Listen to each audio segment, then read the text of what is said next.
question. This is my prediction side. Okay, let's play a game of predictions, okay? And I always love to play prediction game. It's good for, shooting the shit in conversation, right? So I think there's a handful of people that either ought to consider running 2028, and I think the timing would be 2028 is more important than 32, my opinion. And I know in the movie Young Rock, your first episode interview is 2032. We have President Dwayne The Rock Johnson here, and I don't know who's interviewing you, the Asian, whoever the other, what's his name, who's interviewing you. Oh, anyways. Yes. Yeah, somebody's interviewing you, and it's 2032. So I think 2028, these are my opinions, okay? I could be fully wrong, and I'll go take my loss at Vegas, okay? I think Mark Cuban is flirting with wanting to run 2028. I think he wants to be part of the trifecta community. And to me, the trifecta community is winning in media, Mark has, Shark Tank, however many years. Wealth, sports, billionaire, he's won. He's only missing one thing to be a trifecta, and that's the political to win in politics. Like being a triathlete in Hollywood, singing, dancing, and acting, right? Yes. Like a JT, J-Lo, some of these guys. I put Jamie Dimon on that list because I think he's gradually stepping away from Chase, and I think Jamie could be one hell of a president if he chose to run. I got a few other guys. I think Vivek would be formidable in 2028 because some of the crowd would go to Vivek from the MAGA side. And I have you on that list, on the prediction side. And I'm asking this from you because would it be a wise choice to take 50-1 odds in Las Vegas for 2028? But no, listen, if it got to a point, would you entertain the idea if your fan base, if people came back and said, Rock, you got to do a lot of private conversations, why don't you do it? 2028 is the time. Would you entertain the thought and the idea? I've been asked, and I feel like my honest answer is I have little ones at home. I'm a girl dad. And right now, the most important thing, and I've said this, is, and I will say that whether it's a poll that's come out that a lot of people would vote or a conversation like this, it really moves me. I mean, I was the kid who, I had $7 in my pocket in 1995, to this, the potential of this, or even the idea and the conceit of this. So it's really humbling, and I'm a patriot, like all of us are in this room.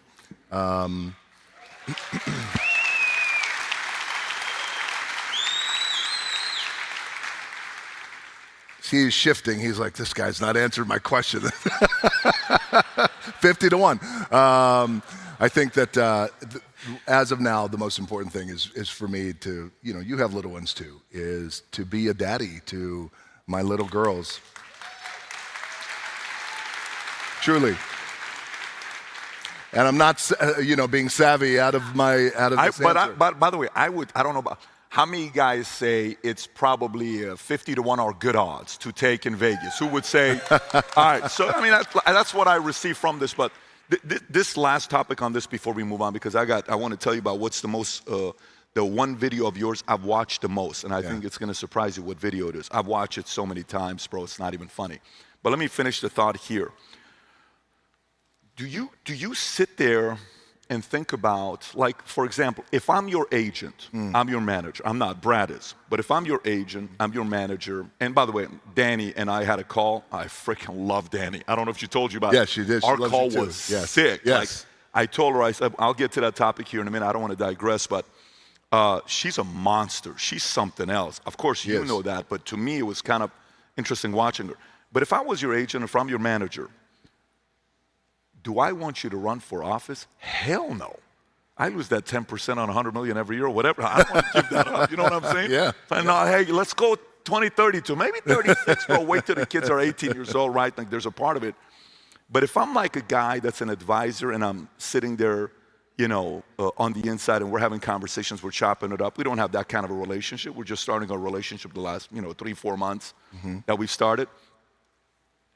I probably would do a couple research, data. We just talked about data a few minutes ago. My step number one will be the following, and I think there's a way of doing this.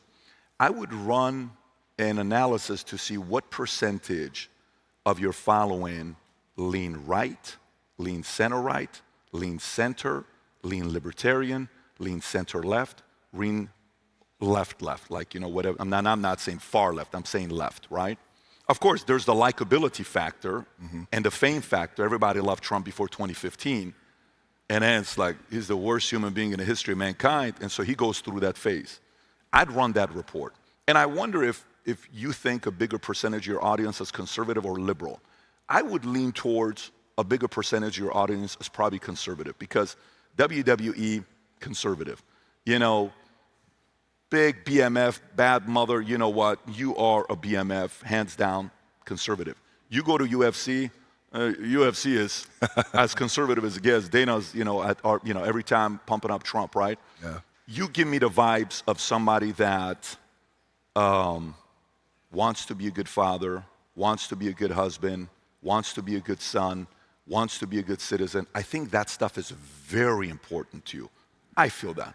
I don't know, that's the vibe I get from you, right, when I watch you. But I wonder if the thought in your mind is, if I get into this space, the amount of you have to take positions. You didn't take positions. You're like, grit, this, that. Those are nice, valuable, positive, listening, all that's great. But if you do run, you have to say if you're pro this or anti this. If you run, you have to be, we're doing this or we're not doing this. If you run, there's the thought of, dude, I don't want to effing mess with that at all. That's exactly why I don't ever want to get into politics. Because it's very different than Rocky sucks. Rocky sucks. Now it's like, no, Rocky I used to like him. He's the worst human being in the world. Do you really want to go through that? Does that thought in your mind, I don't ever want to touch that. Do you ever go there? Yeah, you think about that all the time. Yeah. Of course. Because that kind of energy, that's a cesspool. And it's hard for people to navigate through. It's hard for us to watch it on TV. It's hard for us to absorb the news. It's hard for anybody to be in that, especially politicians or not. So you think about that, I think about it. But at the end of the day, there's two things that I'll say here. And I want to double down on it because it is the undeniable truth, which is I've got an 8-year-old and a 6-year-old, and school drop-offs and pickups are so important to me, and being daddy is important. And I also have a 22-year-old daughter. And I like to say we grew up together because I had her when I was in my late 20s, and where I was on the go, pro wrestling 250 dates a year for years. So I missed out. 250 dates a year for years, different city every night. It was a brutal schedule. This is why we all get divorced in pro wrestling. So I missed out on a lot of her childhood. And I know what it's like to have a job that takes you away. And I do believe that president, that job will take me away. Now, I'm not saying it can't be done. Of course, there were presidents in the past who had little kids, of course. But when they're 8 and 6, and I'm the male figure that they're going to compare other men to the rest of their life, this critical time, I'm home with them. That's the most important thing. So that's one thing I wanted to say.